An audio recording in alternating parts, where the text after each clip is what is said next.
राजा Tommy से कहता है, कुत्ते के बच्चे रास्ता खाली कर।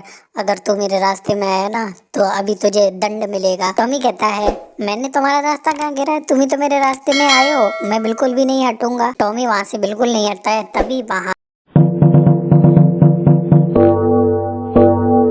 एक बार की बात है, टॉमी जंगल में भटक जाता है। वो अपने घर का रास्ता भूलकर जंगल में इधर उधर भटकने लगता है। वो इधर उधर जाता है, वो कोशिश करता है कि वो जंगल से निकल जाए, इसलिए वो इधर उधर भागता है, जंगल से निकलने की कोशिश करता है। तभी उसके रास्ते में एक हाथी आ जाता है। हाथी टॉमी से कहता है, कुत्ते के बच्चे यहाँ से हट जा, वरना मैं तुझे एक ठोकर मारूंगा ना, तू यहाँ से दूर जाकर गिरेगा।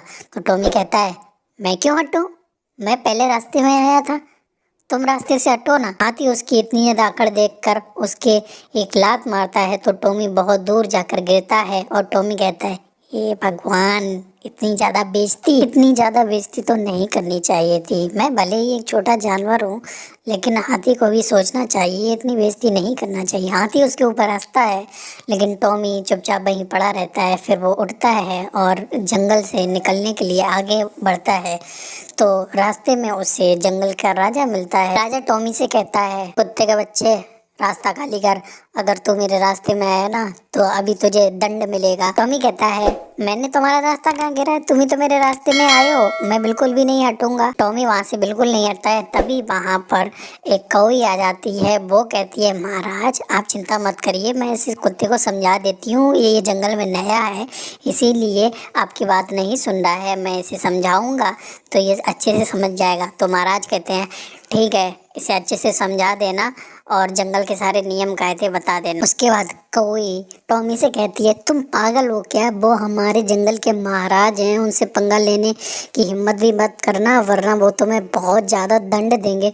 तो टॉमी कहता है, अच्छा ठीक है, मैं इस जंगल में नया था, मुझे नहीं पता था, अब मैं जाता हूँ। उसके बाद टॉमी वहाँ से जाता है। वो एक पेड़ के पास पहुँचता है। वो एक जादुई पेड़ होता है। वो कहता है, आजकल के जानवरों को बहुत घमंड आ गया है, उस राजा को देखो, उस हाथी को देखो, मैं छोटा हूँ इसलिए मुझ पर अपना रौब झाड़ रहे हैं, काश मेरी उनसे ताकतवर होता, उनसे बड़ा होता तो इनकी अकल ठिकाने लगा देता। वो ऐसा कहता है। तभी जादुई पेड़ कहता है, अच्छा बेटा ऐसा, चलो ठीक है, मैं तुम्हारी मदद करता हूँ। वो शक्तियों से टॉमी को विशालकाय लाल कुत्ते में बदल देता है। टॉमी बहुत बड़ा होकर खुश हो जाता है, लेकिन जादुई पेड़ उससे कहता है कि ये कुछ ही समय तक रहेगा, शर्त मत भूलना। लेकिन टॉमी इतना मदमस्त हो जाता है कि वो सब भूल जाता है। वो हाथी के सामने जाता है और उससे कहता है, हाथी के बच्चे, मैं ही तेरा राजा हूँ, मैं सबसे ताकतवर हूँ, तो मेरा सेवक बन जा, मैं नहीं तो तुझे जान से मार दूंगा। तो हाथी उसे देखकर डर जाता है, कहता है, ठीक है महाराज, आप ही मेरे महाराज हो, आप जो कहोगे, मैं तो आपका सेवक हूँ, मैं वही करूँगा। उसके बाद उसे लेकर राजा के पास पहुँचता है।